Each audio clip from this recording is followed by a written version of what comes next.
네, 안녕하십니까. 오늘 저희 생명존중 9주차 강의 시작하도록 하겠습니다. 사실은 학교 정규 지금 수업 진행은 10주차인데 우리 중간에 한번 또 쉬었으니까 오늘이 9번째 강의가 되고요. 1교시 시작하도록 하겠습니다. 오늘 여러분들하고 같이 할 내용은 여기 표현되어 있는 것처럼 대학 내에서 일어나게 되는 그런 폭력 문제, 이런 부분에 대해서 우리가 다시 한번 이렇게 생각해보는 그런 시간을 가져볼까 합니다.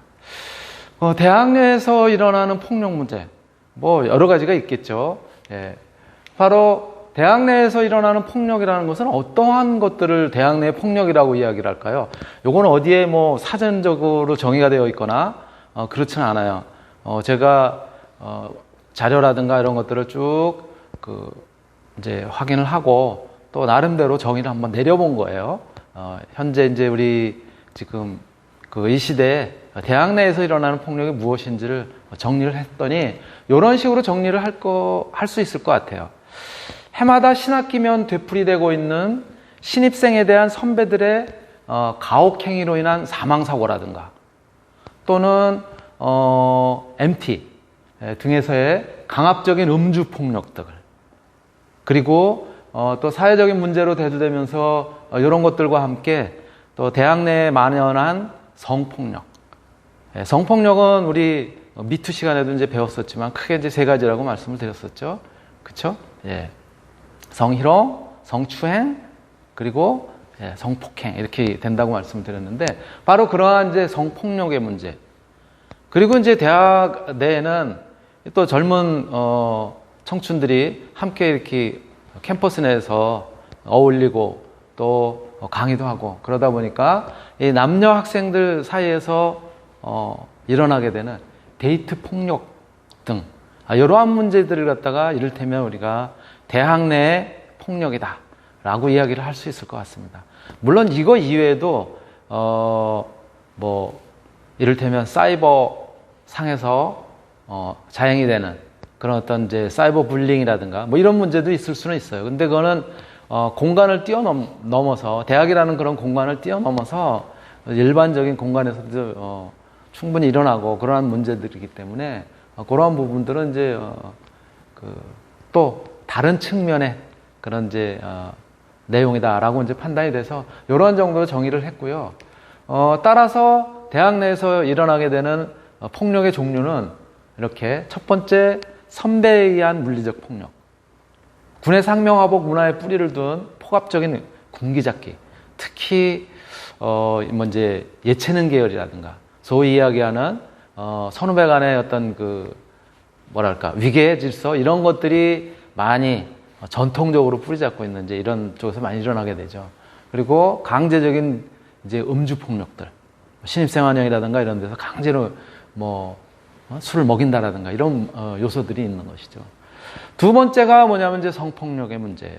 조금 전에도 말씀드렸었지만은 성폭력은 크게 성희롱, 성추행, 또 성폭행 이렇게 이야기를 하는데 캠퍼스 내에서도 이러한 문제들이 이제 발생을 하게 되죠. 그래서 다양한 유형으로 일어나게 되기 때문에 이러한 부분이 대학 내에서 일어나는 폭력의 문제다라고 이야기를 할 수가 있고요. 그리고 이제 세 번째가 데이트 폭력이에요. 조금 전에도 말씀을 드렸었던 것처럼 교제 중인 그런 어떤 연인들 사이, 뭐 캠퍼스 커플도 있을 테고 또는 꼭 커플은 아니더라도 뭐 선후배 간의 그런 어떤 이제 교제라 그럴까 이런 가운데서 사귐이라 그럴까 이런 가운데서 발생하는 폭력적인 행위예요. 여기에는 굉장히 다양한 유형들이 있죠. 성폭력이라든가 협박이라든가 또 물리적인 폭력들, 또 언어폭력, 또 정신적인 폭력, 사회적 매장, 뭐 스토킹, 뭐 경제적인 그런 폭력들 이런 굉장히 다양한 유형들이 실질적으로 이제 일어나고 있습니다. 자, 그래서 이렇게 대학 내에서 자행이 되는 바로 대학 내 폭력 이런 것들을 갖다가 이제 한 가지씩 우리가 한번 살펴보도록 하겠습니다. 먼저 선후배 간에 일어나게 되는 이제 물리적 폭력들 이런 것들이 이제 어떤 것이 있는지 한번 이제 살펴볼 텐데요. 선후배 간의 물리적인 폭력은 이렇게 이야기를 할 수가 있죠. 그 내용을 갖다 좀 살펴보면 신입생에 대한 환영회라든가 또는 MT 등에서의 신고식 문제들, 이런 데서 일어나는 것들이죠. 그래서 또한 선배들로부터의 무차별 폭행 또는 얼차려, 아까 말씀드렸던 것처럼 이런 이제 예체능 계열 이런 데서 많이 일어나요. 우리 대학에서도 예외는 아니었죠. 뭐 군기가 세다고 하는 뭐 체육학과, 또 과거에 경찰 뭐 무도학과 이런 데서 뭐 뭐라 그럴까, 신학기만 되면은 운동장에서 새벽부터 뛰어다니고 또 기합도 받고 그런 사례들이 실제로 존재를 했고요. 지금도 올해는 아까 말씀드렸던 이제 우리가 지금 비대면 수업을 하는 이유도 코로나19 때문에 그렇잖아요. 이 코로나19 때문에 이러한 이제 대학 내 폭력 문제도 조금은 올해는 그런 문제들이 뭐 거의 없다고 할까? 뭐 그런 이제 상황이 되었는데요. 그래서 선배들로부터 자행이 되는 무차별 폭행이라든가 얼차려뿐만이 아니라 신입생들에게 가해지는 강압적인 가혹행위들. 그래서 뭐 운동장에서 막 옆으로 굴러, 뭐 앞으로 굴러, 뭐 이런 것들도 실제로 하고 그랬어요. 그리고 군대와 같은 예절 지침을 강요하는 그런 내용들인 것이죠. 이런 것은 선후배 간의 어떤 전통이라는 이름으로 사실은 많이 이제 일어났었는데요. 이러한 소위 이야기하는 군기잡기, 가혹행위, 이러한 물리적 폭력이 결국은 이제 대학 내에서도 일어나고 있다라고 하는 점을 이제 말씀드릴 수 있고요. 근데 이게 오늘날의 문제만은 아닌 것 같아요. 이미 조선시대에도 이런 것들이 있었다고 합니다. 한번 영상 보실게요. 이 문서는 18세기 조선시대에 있었던 신고식에 관한 내용을 담고 있습니다. 문서에는 후배를 귀신으로 부르며 재주도 없으면서 벼슬을 했으니 담배와 고기 등을 선배에게 바치라라고 명하고 있습니다. 21세기 현재 대학교 신입생 신고식 여전히 이루어지고 있는데요. 어떤 모습으로 바뀌었을까요? 전북 원광대학교 사범대에서 지난 4일에 벌어진 신고식입니다. 민소매와 반바지 차림의 신입생들이 고개를 숙이고 파란색 천막을 깐 바닥에 앉아서 어떤 액체를 맡고 있습니다. 이들이 맡고 있는 것은 막걸리입니다. 이날 80여 병이 막걸리가 뿌려졌습니다. 다음은 부산 동아대에서 있었던 일이죠. 학생들이 두 손을 모은 채 고개를 숙이고 있고요. 역시 선배들이 바가지에 담긴 액체를 붓고 있습니다. 먹다 남은 음식을 넣은 오물 막걸리였습니다. 학과 동아리의 창설을 기념하는 행사였는데 이른바 액땜을 위해 오물 막걸리를 부었다고 밝혔습니다. 신입생 신고식에서 벌어진 일은 막걸리 투척만이 아니었습니다. 서울 건국대에서 성추행 논란이 있었습니다. 신입생 OT 과정에 유사 성행위를 묘사하거나 성추행에 가까운 게임이 25금 몸으로 말해요라는 이름으로 진행이 돼서 SNS를 통해서 공개적으로 문제가 제기되기도 했습니다. 해마다 반복되는 인명사고도 있었죠. 지난 22일에는 대전의 한 대학교 대면식에서 술을 마신 신입생이 숨지기도 했습니다. 지난 10년간 무려 22명이나 신입생이 음주로 사망했다는 통계도 있었습니다. 조선시대부터 있었던 이 신고식, 사실 후배를 아끼고 사랑하는 마음으로 적응을 돕기 위한 절차일 텐데요. 마음은 사라지고 전통이란 이름으로 가혹행위만 이어지고 있는 것은 아닐까요? 네, 이러한 가혹행위들은 도를 넘어서 가지고 결국은 신체적인 가혹행위로까지 이제 이어지게 되죠. 아까도 잠깐 말씀드렸던 것처럼 뭐 꼭 어떤 분야라고 이제 이야기하기는 어렵지만은요. 굉장히 또 그러한 요소들도 대구 계명대학교 태권도학과 선배 6명이 신입생 7명을 상습적으로 폭행한 혐의로 경찰 조사를 받고 있습니다.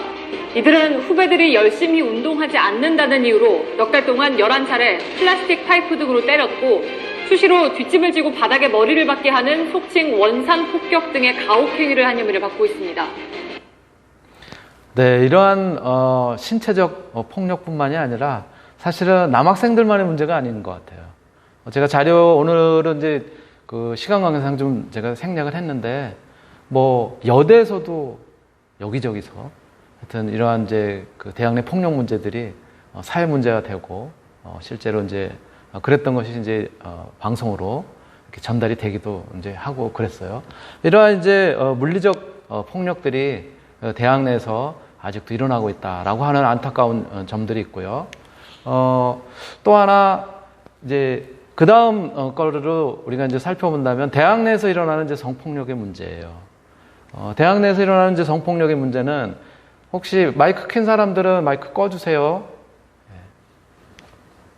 이러한 그 점들을 갖다 우리가 들 수가 있습니다. 아까 잠깐 언급을 했지만 신입생 환영회 및 MT 등에서의 성희롱의 문제, 또 단체 채팅방에서 어떤 성희롱을 한다라든가, 또는 교수의 위기에 의한 성폭력들이 자행이 된다라든가, 요거는 미투와 관련된 지난번 시간에도 있었던 내용이죠. 그래서 대학가에 만연하는 다양한 유형의 성희롱들, 또 성추행, 또 성폭행 등으로 행해지는 그런 이제 성폭력의 문제가 결국은 대학 내에서 다양한 유형으로 이제 일어나게 되는 것이죠. 그래서 특히 바로 이렇게 이제 대학 내에서 일어나는 그 내용들 중에 첫 번째 항목에 표현을 했었던 신입생 환영회라든가 MT 등에서 굉장히 이제 그 밀접한 접촉들이 이루어지잖아요. 요즘 코로나19 사태 같은 경우에는 이제 상상하기도 어렵겠지만, 그러면서 이제 일어나는 이제 문제들인 거죠. 자, 한번 영상을 보실게요. 지난 13일 한양대학교 서울 캠퍼스에 대자보가 하나 붙었습니다. 지난 2월 공과대학 16학번 남학생들이 신입생 오리엔테이션 뒤풀이에서 동기 여학생과 후배 여학생들을 상대로 성적인 농담을 했다는 것이었습니다. 남자들끼리 솔직하게라는 명분으로 농담이겠지만 성매매를 주선하겠다고 얘기가 나왔고, 공개된 대화 내용에는 특정 여성을 음식에 비유해 성적으로 비하하는 내용도 포함되어 있습니다. 해당 학과에서 해당 학생들을 불러 진상 파악을 했더니 성폭행을 의미하는 표현까지 나왔던 것으로 드러났습니다. 친구를 이렇게 묶어놓고 이런 것도 나왔다고 해요, 제보에 의하면은. 남학생들만 있는 단체 대화방이나 사적인 자리에서 이런 식의 대화를 나눌 경우 모욕죄로 1년 이하의 징역 또는 200만 원 이하의 벌금형으로 처벌받을 수 있습니다. 다만 성희롱을 당한 여학생이 공식적으로 문제 제기를 하거나 소송을 걸었을 경우에만 처벌이 가능합니다. 한양대학교 측은 아직 피해 학생들의 신고는 없지만 진상 조사를 한 뒤 학칙에 따라 처분을 내리겠다고 밝혔습니다. 네, 이런 문제뿐만이 아니라 우리가 많이 활용을 하는 단체 카카오톡 대화방, 이런 데서도 어떤 성희롱의 문제들이 사회 문제가 됐었던 적이 있죠. 한번 또 같이 보시겠습니다. 점심시간, 학생들이 무리지어 대자보를 읽고 있습니다. 지난 10일 붙은 대자보에는 이 학교 남학생 8명이 채팅방에서 상습적으로 언어 성폭력을 해왔다는 내용이 담겨 있습니다. 동기 사이인 이들이 1년 동안 나눈 대화는 충격적입니다. 신입생 오리엔테이션을 앞두고선 성폭행을 암시하는 대화를 나누는가 하면 동기 여학생을 거론하며 성희롱 발언을 일삼습니다. 지하철에서 몰래 찍은 여성의 사진을 공유하자 휴지 챙겼다는 도를 넘어선 메시지가 돌아옵니다. 생각을 하고 나서 막상 저희끼리 있을 때는 아무렇지 않게 그냥 대화하고 막 술 마시고 같이 놀고 이런다는 게 좀 무서운 것 같아요. 이들 중 일부는 교내 성평등 지킴이를 맡거나 페미니즘 동아리에서 활동하기도 했습니다. 학교 측은 진상조사에 나섰고 총학생회도 대응에 나섰습니다. 이번 주 내로 중앙운영위원회 임시회의를 소집을 해서 향후 재발 방지 등을 포함한 대책을 논의할 예정에 있습니다. 지난 2013년 한 대학에서도 비슷한 일이 일어나자 법원은 형법상 모욕죄에 해당할 여지가 있다고 판단한 바 있습니다. 여성을 대상으로 한 범죄가 잇따르는 가운데 대학 캠퍼스도 더 이상 안심할 수 없다는 우려의 목소리가 나오고 있습니다. 그런데 이런 이제 성폭력의 문제가 우리나라만의 문제일까요? 예, 선진 외국에서도 자행이 되고 있는 그런 문제들인 거예요. 대학 내 다양한 성폭력 문제가 해외 선진 여러 나라, 예외 없이 발생하고 있는 이제 그런 문제라는 거 우리 한번 다음 화면을 갖다 한번 보시겠습니다. 예, 하버드에 합격했습니다. 합격했다고 이렇게 굉장히 기뻐하는데, 그런데 대학 내에 만연한 성폭행 문제, 이러한 문제를 갖다가 이제 은폐하려고 하는 여러 가지 시도들도 있었고, 그런 어떤 사회 고발적인 그 내용들의 인터뷰의 한 장면이었었어요. 또 이러한 문제만 있었나 하면은 바로 캠퍼스 내에서 데이트 강간 사교 클럽들이 학교 내에 존재를 하고, 그래서 예를 들어서 University of California, 버클리에서도 이런 문제들이 있었다는 것들을 갖다 이제 증언하고 있는 그런 그 이제 사진이었고요. 또 이것뿐만이 아니라 어느 대학에는 아예 이렇게 썼답니다. Thank you for your daughters. 딸들을 보내주셔서 감사합니다. 물론 이제 농담 반 이렇게 섞인 그런 표현이었을 수도 있겠지만 이런 것들이 노골적으로 자행이 되고 있다는 거예요. 또 이러한 것들은 결국은 그래서 미국에서 사회 문제화돼 가지고 영화로도 인권 영화로도 제작이 돼서 그래서 영화제 그 다큐멘터리 형태로 보고가 된 바가 있습니다. 영상 잠깐 보실게요.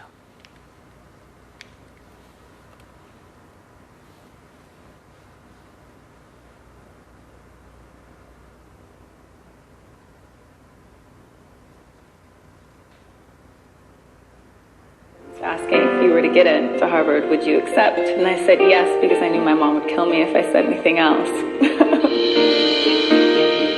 The first few weeks, I made some of my best friends, but 2 of us were sexually assaulted before classes had even started. I went to the Dean of Students' office, and she said, I just want to make sure that you don't talk to anyone about this. They protect perpetrators because they have a financial incentive to do so. The problem of sexual assault on campuses is enormous. I think it's fair to say that they cover these crimes up. There's a lot of victim blaming. He lectured us about how we shouldn't go out in short skirts. They told me despite the fact that I had a written admission of guilt that I presented to them could only prove that he loved me. They discourage them from going to the police. If it goes to the police, then it's more likely to end up as a public record. Universities are protecting a brand. Campus police cannot contact an athlete. He won the Heisman Trophy with his DNA rape kit. Just sit down with the students and ask them, where are the hot spots? SAE, sexual assault expected. The second most common type of insurance claim against the fraternity industry is for rape. Her rapist's name matched the name of 2 other cases, and he was allowed back on campus. The message is clear. You're not going to win. We started seeing, what was happening at campuses across the country. Why has no one connected the dots before? These students went from sexual assault victims to survivors and now activists. My name is Carolyn Luby. My name is Alexa Schwartz. My name is Ari Mostov. This is a national problem. I was getting threatened. It was working in their favor to silence me, and I was terrified. I thought if I told them, they would take action, but the only action they took was against me. We've got a lot further to go.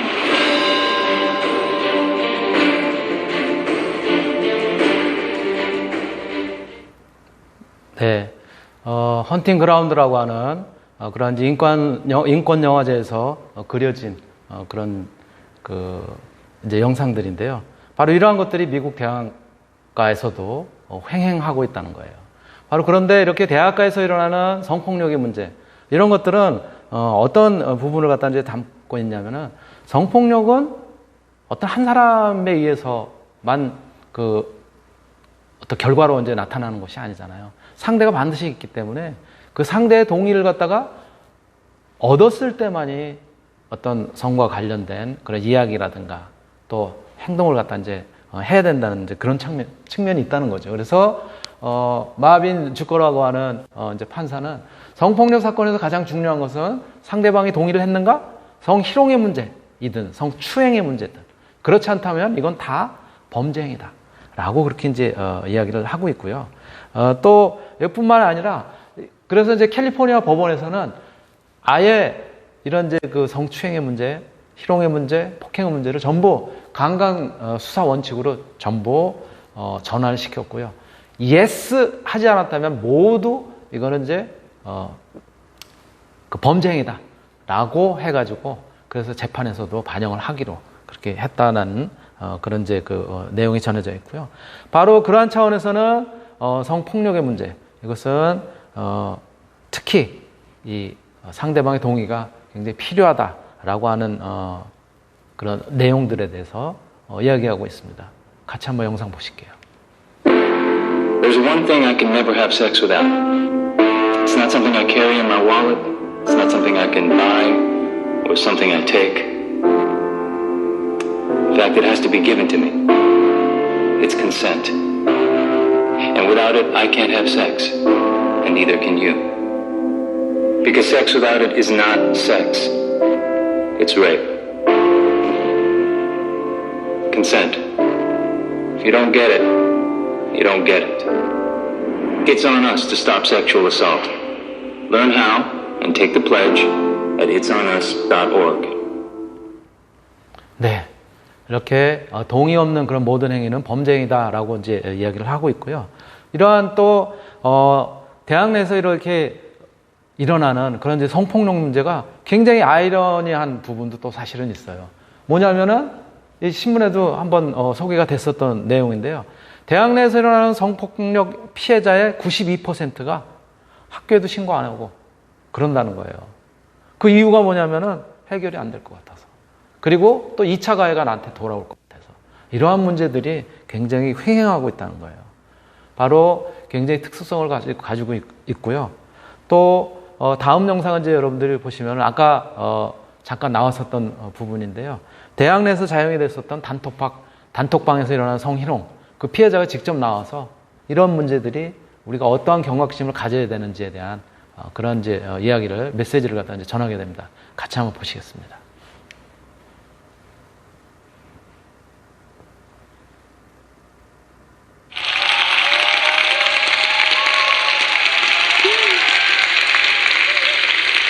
안녕하세요. 저는 대학생 김예은입니다. 제가 지금 여러분들께 카톡 대화한 장면을 보여드릴 텐데요. 과연 이 대화들은 누가 누구에게 하는 대화였을까요? 여러분들이 지금 보고 계시는 대화는 과거 저희 절친들이 저와 저희 친구들을 향해 하던 말이었습니다. 1년이 넘는 시간 동안 가해자 7명은 수많은 친구들을 상대로 언어 성폭력을 저질러 왔습니다. 심의 때문에 말할 수 없는 내용들을 포함해서 무려 A4로 1000쪽이 넘는 방대한 양을 말입니다. 저는 오늘 이런 카카오톡 언어 성폭력 사건을 공론화한 경험에 대해서 얘기하고자 합니다. 앞서 절친이라고 말씀을 드렸는데 가해자 7명은 모두 제 대학 동기들이었고 그 중에는 정말 의남매라고 할 정도로 대학 내내 붙어 다닌 친구도 있었습니다. 친하게 지냈던 사람들일수록 단톡방에서의 대화 수위는 더 강하고 그 빈도도 더 잦았더라고요. 그래서 저는 제가 이상한 사람만 고르는 렌즈를 끼고 다니나 생각을 하기도 했습니다. 사건은 작년 6월 단톡에 속해 있던 또 다른 남자하고 덕분에 공론화될 수 있었습니다. 그 친구가 제보자 역할을 해준 거죠. 제가 단톡 내용을 쭉 읽고 나니까 직접적인 성희롱 피해자만 30여 명에 다다르고 그 외에 불특정 다수까지 합하면 정말 수많은 여성들이 피해자가 되었습니다. 제가 좀 역설적인 말이지만 피해자가 그만큼 많다는 건 꽤 다행인 일이기도 했습니다. 왜냐면 저 혼자만이 갖고 있었던 작은 분노와 용기로는 할 수 없었던 일을 할 수 있게 만들었기 때문이죠. 그래서 저희들은 이렇게 광범위한 카카오톡방 언어 성폭력 사건을 고발하는 대자보를 쓰게 되었습니다. 이 대자보의 부제는 성폭력은 어디에도 있고 어디에도 없다라는 부제였는데요. 나름대로 의미심장하게 들릴 수도 있을 것 같습니다. 왜냐하면 성범죄는 우리가 정말 일상 속에서 자주 접하는 범죄지만 그만큼 또 꽁꽁 숨겨지기 쉬운 범죄라는 특성을 갖고 있습니다.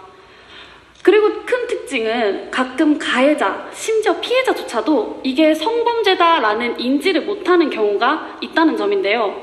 왜 뉴스에서 자주 볼 수 있는 말 있잖아요. 뭐 귀여워서 그랬다, 딸 같아서 그랬다, 범죄일 거라 생각 못했다. 하지만 여러분, 같은 시간, 같은 장소에서 수업을 듣고 있으면서 동시에 핸드폰으로는 얘가 어떤 애 저떤 애 하는 행동들이 정말로 농담처럼 느껴지시나요?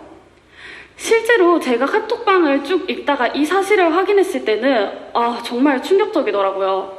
겉으로는 제가 아는 모습처럼 이야기하고 장난쳐놓고 동시에 핸드폰으로는 얘가 어떻고 저떻고 하는 그런 말들을 일삼았더라고요. 제가 사람 보는 눈이 없었던 게 아니라 그냥 저는 철저하게 배신당했던 겁니다. 그들의 이중적인 모습에요. 단톡방이 이런 비슷한 애들이 서로를 알아보고 그렇게 해서 만들어진 거라고 생각하실 수도 있을 것 같지만 사실은 굉장히 일상적인 목적으로 생겨난 톡방입니다. 그냥 미팅 나갈 사람을 구하고 같이 놀자 그러고 단체 사진 전송하고 이런 것들을 위해서요. 하지만 지금까지 우리 사회가 야한 농담이라면서 여겨왔던 것들을 자꾸 나누다 보니까 그 수위가 점점 높아지게 된 거죠. 실제로 이런 말들에 익숙해지고 또 이런 말에 동의를 해야만 친구들과 친하게 지낼 수 있다라는 분위기가 형성되니까 그 누구도 잘못된 대화를 멈출 생각을 하지 못했습니다. 이런 식으로 치밀해졌어요. 내가 술 먹고 실수할까봐 미리 단톡방을 나가 있고 혹은 걸릴까봐 서로서로 공모하는 식으로 점점 치밀해져 갔습니다. 사실 이렇게 성희롱에 무뎌지고 또 다른 사람에 대한 공감 능력이 없어진다는 건 꽤 무서운 일입니다.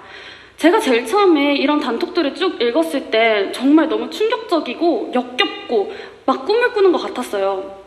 하지만 공론화를 위해서 정말 수십 번에 걸쳐서 같은 내용을 읽고 나니까 피해자인 저조차도 저런 내용들에 되게 담담해지더라고요. 피해자도 이렇게 변하는데 말하는 사람이라면 얼마나 더 쉽게 성희롱에 무뎌질지는 여러분들도 쉽게 상상할 수 있을 거라 생각합니다. 지금까지는 단톡이라는 특수한 배경에 한정해서 이야기를 했는데요. 이 단톡을 사회로 넓힌다고 해서 제가 겪은 이야기가 크게 달라지지는 않습니다.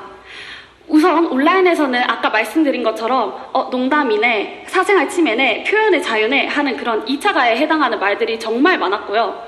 심지어 한 경찰분은 피해자와 1대1로 대면한 상태에서 저런 거에 모욕감이 들어요? 를 시작으로 하는 정말 긴 훈계를 하시기도 했습니다.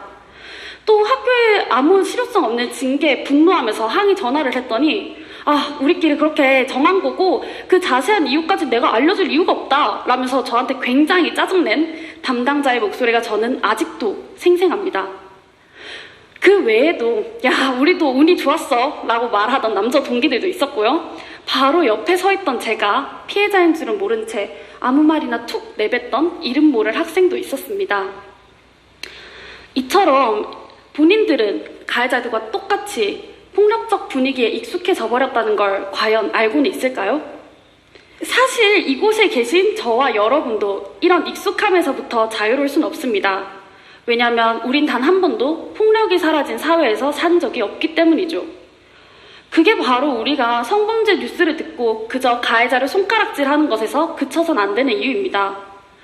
비록 어린 시절부터 우린 폭력이 나쁜 거고 약한 사람을 괴롭히면 안 된다고 배우지만 구체적으로 어떤 말과 행동이 폭력인지까지는 다 배우지 못했습니다. 무엇보다도 우린 가부장적 사회에서 배운 낡은 생각을 갖고 살면서도 우린 그렇게 살고 있다는 사실조차 잘 자각하지 못합니다. 돌이켜봅시다. 우린 오늘도 늘 그랬던 것처럼 말하고 행동하며 하루를 보냈지 않았나요? 그래서 저는 여러분과 약속하고 싶습니다. 더 불편해지고 더 용기 내자고요. 사실 우리가 당연하게 여기고 행동해왔던 것들이 보이지 않는 특권의 결과일 수 있음을 우린 잘 잊어버립니다. 우리가 가지고 있는 이 특권과 또 동시에 존재하고 있는 우리의 약자성에 대해서 우린 더 공부하고 더 신중해져야만 합니다. 몰랐다는 건 변명거리가 될 수 없으니까요. 만약에 나와 저 상대의 정체성, 이런 특권과 약자성에 대해서 다 이해하지 못했다면 적어도 내가 말을 조심해야겠다라는 그 정도의 경각심은 가지고 있어야만 합니다. 마지막으로 이 대화를 친구들에게 알려준 단톡 제보자를 떠올려 봅시다. 그냥 친구들과 친하게 지내는 평범한 남학생일 수도 있었던 그 사람이 어떻게 용기를 낼 수 있었을까요? 그건 바로 그 사람이 그 단톡의 분위기에 무뎌지지 않았기 때문입니다. 그렇기 때문에 그는 잘못된 분위기를 그저 침묵으로 방관하지 않을 수 있었죠. 만약 우리가 그 사람을 보고 유난 떤다며 왜 그러냐며 그냥 넘어가라 했다면 지금도 이 단톡을 비롯한 수많은 단톡이 똑같은 대화를 계속 나누고 있을지도 모를 일입니다. 이처럼 한 사람의 자각과 용기로 세상은 조금 더 나은 공간으로 바뀔 수 있습니다. 우리는 다른 사람의 행동을 멈추고 더 나아가 변화시킬 수 있는 힘을 가지고 있는 존재니까요. 여러분, 세상을 바꾸는 데는 무엇이 또 필요할까요? 저는 저나 여러분처럼 자각과 용기를 가진 아닌 건 아닌 거지 라고 말할 줄 아는 사람들을 연대면 충분하다고 생각합니다. 세상은 누군가가 바꿔주는 공간이 아닌 우리가 바꿔나가는 공간이니까요. 네, 들어주셔서 감사합니다.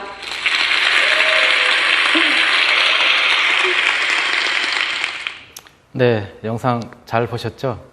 예, 우리 지난 시간에 미투의 문제에서도 말씀드렸지만은 사실은 이런 사회에서 만연하고 있는 대학뿐만이 아니라 사회에서 만연하고 있는 이런 문제들이 모두 우리 모두의 책임이다 라고 하는 그런 인식을 가져야 될 때가 아닌가 그런 생각이 듭니다. 네, 9주차 1교시 여기서 잠깐 마치고요. 그리고 잠시 쉬었다가 2교시 다시 시작하도록 하겠습니다.